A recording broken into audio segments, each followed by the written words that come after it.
They say heroes wear uniforms and medals. But what if the truest act of heroism came from a man no one would even look in the eye? A man with no ID, no home, and no past anyone could verify.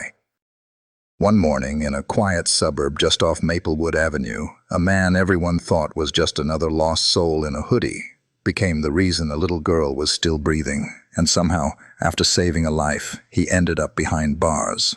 What happened that day shattered more than one silence. It challenged everything we assume about justice, memory, and who really gets to be believed. It was early, the kind of morning when the street still feels half asleep and the sun hasn't decided if it's going to shine yet.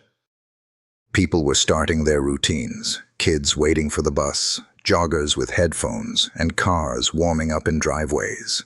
No one paid attention to the old man curled near the utility pole, layers of coats, an army green hoodie pulled low, eyes hidden beneath the brim of a frayed cap. He blended in like trash on the curb. But he noticed. A small figure darted from behind the bushes across the street. A girl, maybe 7 or 8, barefoot, her pajama pants torn. She looked over her shoulder like something was chasing her, or someone. Then came the voice, deep, angry, slurred. "Get back here, you little—" The old man stood, not fast, not dramatic, just a quiet rise, like a tide. When the man chasing the girl stepped out from the house, shirt half-buttoned, belt in hand, the old man was already moving. One hand in his coat. Calm. Intentional. The girl stumbled, the man lunged. But he never reached her. All anyone saw was a flash of motion. The belt clattered to the pavement.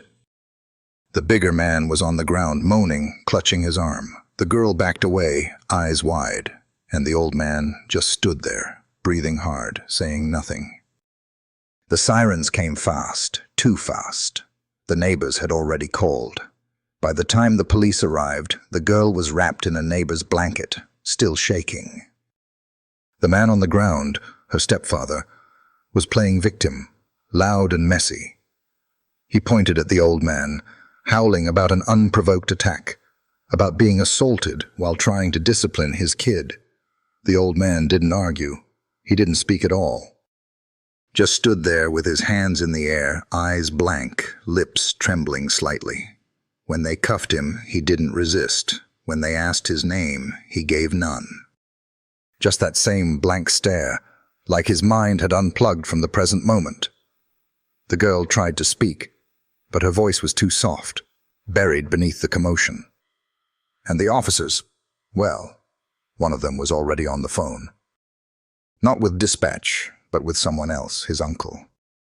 His supervisor, whoever it was, he kept looking back at the injured man on the curb like he was someone important. The girl's mother didn't show up. Not then, not for hours. And by that time, the old man was already in the back of a squad car, on his way downtown, labeled as the aggressor. No one asked why he stepped in. They only saw who ended up on the ground. They booked him under John Doe. No ID, no next of kin, no address. Just a crumpled man with weathered hands and tired eyes, who stopped speaking once the cell door shut. The officers didn't ask much. Just another old homeless man caught in trouble he didn't understand. Paperwork moved slowly for men like him. No one expected a defense. No one expected a fight. But then, something shifted. A young public defender, Marcus Reed, got assigned the case. Another throwaway file, he figured.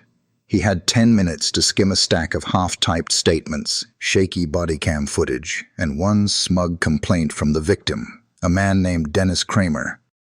Marcus recognized that name. Connected guy, always walked free, no matter how dirty his record. Marcus didn't chase ghosts, but the report felt wrong. Timestamps didn't add up. The footage angle felt off, and the girl, Lily, never gave a statement, just a name. That stuck with him. He went to see the old man. Barely a glance up. A mumble. Didn't mean to hurt her. Marcus leaned in. Hurt who? The man flinched. I saw what he did. The girl. She didn't scream. That's the worst part. She just froze. That was the first full sentence. And it told Marcus enough. He filed motions. Temporary bail, denied. Psych eval, denied. He requested Lily's statement, denied again. She was too fragile. Meanwhile, Dennis arrived in court with a sling on his arm and a cousin in uniform vouching for him. War hero, they called him. Model citizen. The judge barely looked at the defendant. Silence was guilt. Dennis's bruises were the only story they needed. No one asked who started the fire. But someone was listening, not in court, in her living room. Lily's mother, Angela, saw the news. At first, she hadn't believed Lily's fear, chalked it up to hormones, growing pains. But that night, Lily cried in her lap and whispered, "He saved me, Mom." "He didn't even know me, but he saved me." And Angela broke. She wasn't one to fight battles. Not anymore. But this time, she had to. Because that old man they called dangerous, he stepped in when she hadn't. Angela sat in the lawyer's cramped office, clutching a worn envelope stuffed with printed screenshots, a USB stick, and Lily's trembling handwritten note. Her fingers trembled, but her voice didn't. "I know I should have seen it earlier. But now, I need to make it right. For him." Marcus Reed looked up, exhausted from weeks of low-budget cases and uphill battles. He hadn't expected to see her, the mother of the girl whose name had been buried in paperwork. But now she sat here, shaking with guilt and fury. She had found fragments. Neighborhood security footage from a garage cam across the street, Lily's journal, medical reports that never made it to court. They weren't enough to exonerate him outright, but they raised serious questions. And more than anything, Angela's words stuck. He didn't even try to explain himself, just took the blame and stayed quiet, like he thought he deserved it. Marcus reviewed the footage, blurry, dark, but unmistakable. You could see Dennis's shadow stumble forward, arm raised, Lily's small figure backing into a corner. Then, barely a flash, the old man, his coat flying behind him, stepped between them like a soldier crossing fire. The swing, the fall, the silence. He was watching from the alley, Angela whispered, not lurking, just there. Sitting with his shopping cart, minding his own business. I remember thinking he was a ghost, and now he's vanishing like one. Marcus exhaled. We have something, but it won't be enough alone. Courts don't like ghosts. They like headlines. Angela looked at him, eyes flaring. Then let's give them one. She reached into her bag and pulled out a sketch, a drawing Lily had made the night before. It was the old man, standing tall in the moonlight, arms wide, coat flapping like a cape. In Lily's world, he wasn't a stranger. He was a guardian. Let's find out who he is, Angela said. I've asked around. Some of the older veterans down by the pier. They've seen him. Called him Major. Said he disappears for months, then shows up to break up fights, calm people down, even fix broken carts. No one knows his real name. Marcus leaned back, the gears in his mind turning. A homeless man with combat instincts. A man who doesn't speak of himself, who avoids help. And now this? They would need more, real proof. Records, witnesses. But for the first time, Marcus felt something shift. The story wasn't about a homeless man hitting a suburban father. It was about a man the world chose to forget, stepping in where others stepped back. Angela's voice broke the silence. If the system won't remember him, then we will. And we'll make damn sure they see him before it's too late. Marcus pulled into the lot behind the Veteran Outreach Center, an aging brick building tucked between a pawn shop and an abandoned laundromat. The neon open sign flickered, and inside, the waiting room buzzed with tired voices and the low hum of a broken fan. He wasn't there on official business. There was no official file to chase, no known name to search, just a ghost that veterans called Major. Marcus stepped inside, holding only a photo, Lily's sketch, and a question. The receptionist, a sturdy woman in her 50s with sharp eyes, glanced up. "You're not here for benefits, are you?" "I'm looking for someone," Marcus said, handing over the drawing. "They call him Major. He might have served. No ID, possibly PTSD. Shows up from time to time." She stared at the drawing, her mouth tightening. Then, without a word, she disappeared into the back. A few minutes later, a man emerged. Grey crew cut, prosthetic leg, sharp eyes that had seen war. "I know him," he said plainly. "Saved my life once. No name, no backstory. Just showed up when I was drunk and ready to jump off the pier. Sat next to me all night, didn't say much. Next morning he was gone." "Why do they call him Major?" Marcus asked. "Because he moves like one, orders like one, but not in a loud way. He doesn't bark, he leads, always with purpose, you feel it." Marcus leaned forward. "Do you know his real name?" The man hesitated, then pulled a worn notebook from his coat. Inside was a list of first names and notes, mostly men who'd come and gone from the center. He flipped through, muttering, "There was one guy back in '93, had a similar build, real quiet, disappeared after a discharge hearing. Rumor was he got caught up in some political mess. Took the fall to protect his team. Last name, maybe Jennings? It wasn't much. But it was a lead. Back in his car, Marcus called Angela. "I've got a possible name, Jennings. Maybe a Major. I'm heading to the Federal Archives tomorrow. You keep digging on your side." Angela was already a step ahead. "Lily's drawing has been shared 1,000 times. One of my old friends works at a local news station. She says there's interest. Lots of it." Marcus smiled, tired but energized. "Let's just hope it's the right kind of attention." That night, as news outlets began showing the sketch, messages poured in, stories from janitors, waitresses, delivery drivers, people from the streets. "He helped me fix a busted tire. He gave my kid a coat last winter. He sat with my dad when he had no one else." Piece by piece, the ghost was becoming real. And in a world that had once erased him, the streets were now writing him back in. Angela sat alone in her car, the dashboard lights casting a dim blue hue across her face. The courthouse loomed in front of her, closed for the night but heavy with decisions that couldn't be undone. She gripped the steering wheel like it might give her answers. It didn't. Not about how a man like that could vanish into the cracks of a system built on paper trails and politics. Not about why someone who had saved her daughter could be so easily discarded. Her phone buzzed. It was Marcus. "I got something," he said, voice low but urgent. "Department of Defense records confirm a Major Elijah Jennings, Special Forces. Disappeared from official records in '94, but not because he died." Angela sat up straighter. "What happened?" "Court-martial. Sealed case. The file's redacted, but here's what's odd. They didn't dishonorably discharge him. They erased him. No pension. No address, no next of kin. Just gone. Why would they do that?" "That's what I'm still chasing," he said. "But it had to be something internal. A political move. A fall guy.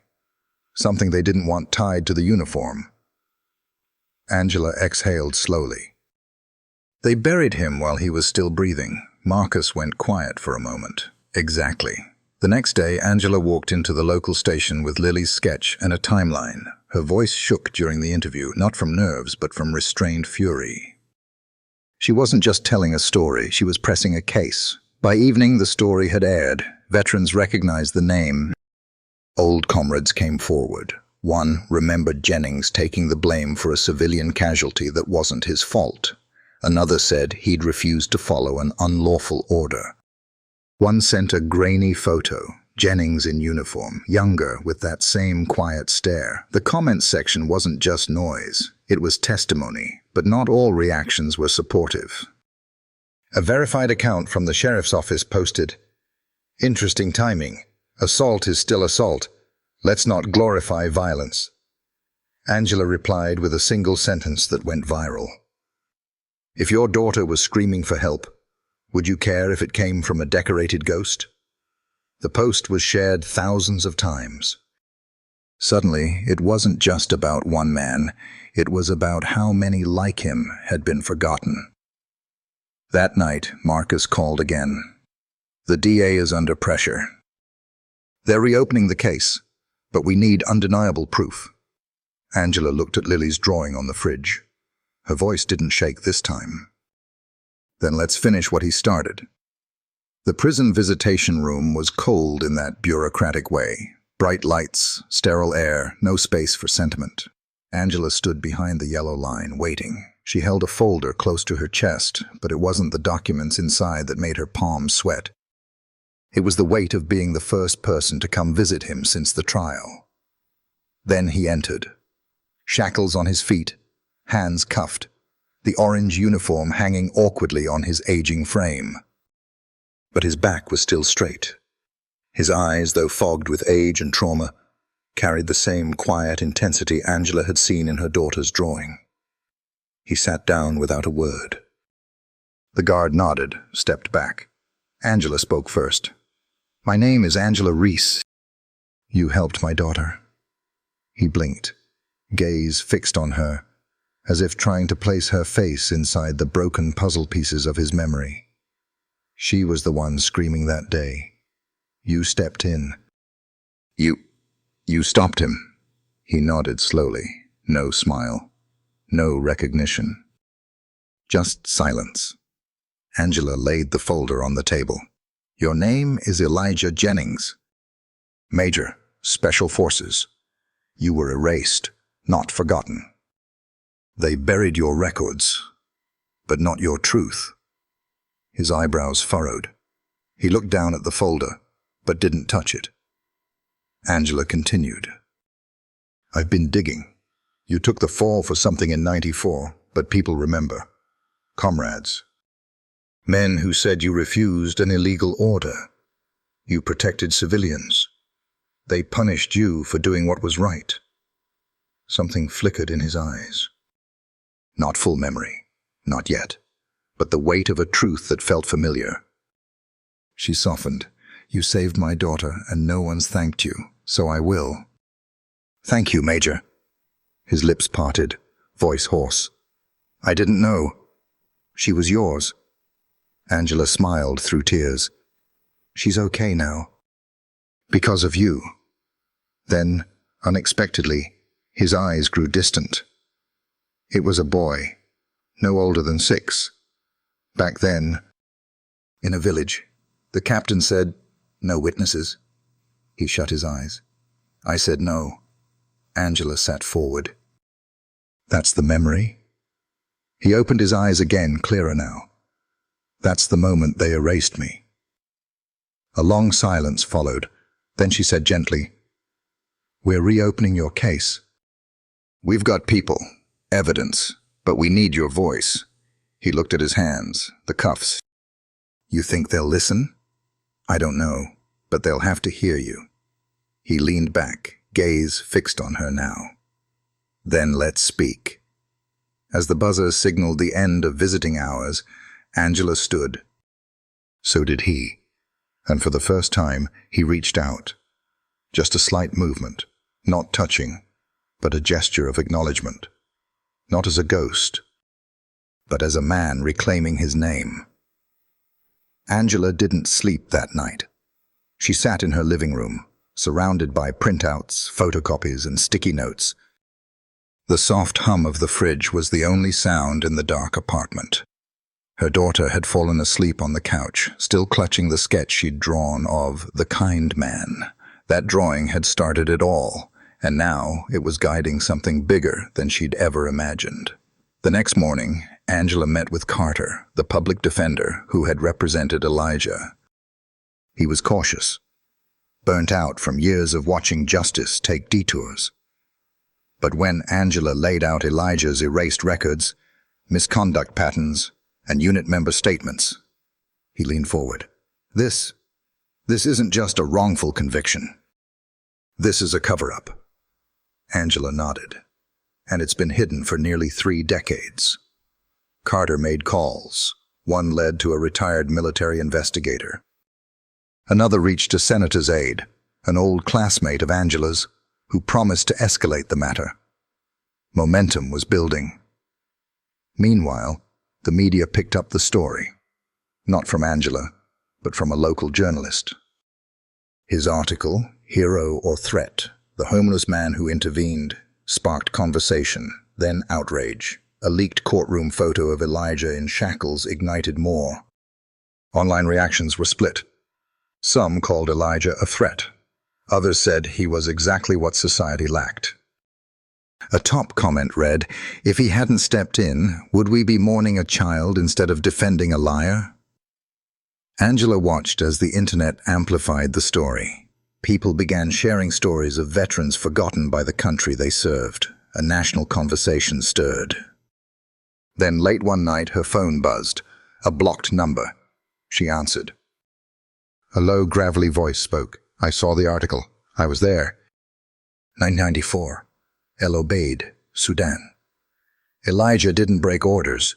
He kept us human. Angela froze. "Can you testify?" Silence. Then, "If it'll give him back his name." "Yes." She sat motionless, staring at the wall. The truth wasn't just surfacing. It was demanding to be heard. And somewhere, in a prison cell, a forgotten man finally had an army forming. Not of soldiers, but of citizens, mothers, lawyers, and strangers, all moved by one quiet act of courage. Justice was no longer impossible. It was inevitable. The courtroom was different this time. No buzzing fluorescents. No overworked public defender flipping through a half-empty folder. The air was thicker now, charged with expectation. Press seats were full. Veterans in worn jackets. Ordinary people holding handwritten signs. Justice for Elijah. Angela sat beside Carter. Her hands trembled slightly, but her voice didn't.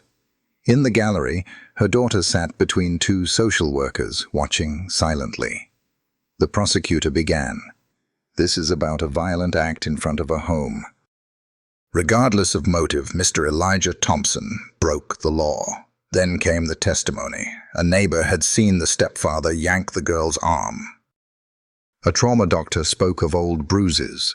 A retired sergeant described Elijah as the man who kept their unit alive. Then the man from Sudan appeared via video. Elijah defied an order because the order was wrong. And people are alive because he did. The prosecutor pressed. So he disobeyed a command? Yes, to prevent a war crime. The judge leaned forward. That was the moment everything shifted. Carter took the floor. This man was left without identity, not by accident, but because it was convenient. But one thing couldn't be erased, who he chose to be. Then Angela stood. "My daughter used to have nightmares. She doesn't anymore. She says the man with the kind eyes keeps them away. That's who Elijah is." Silence. Then the judge spoke. "Given the new evidence and overwhelming testimony, I am vacating the previous sentence." "Mr. Thompson, you are free to go." The room exhaled. Elijah didn't smile. He whispered, "I remember." And for the first time in decades, his name didn't feel lost. It felt returned. The sun broke through the clouds as they stepped out of the courthouse. It wasn't symbolic, it was just weather, but it felt like something had shifted. Angela held Lily's hand. The little girl looked up at Elijah like he was something between a grandfather and a myth. He didn't say much. He just nodded, eyes soft. Carter joined them. "You've got options now. VA benefits, counseling." Elijah gave a rare smile. "I don't need a handout. Maybe a start." He didn't go back to the shelter. Instead, with Angela's quiet support and Carter's persistence, Elijah began something no one expected. He rented a room near a community center. He volunteered. He taught self-defense, not to make fighters, but to make kids stand tall. People listened, not because he was loud, but because silence had made his words count. The local press called him a hero.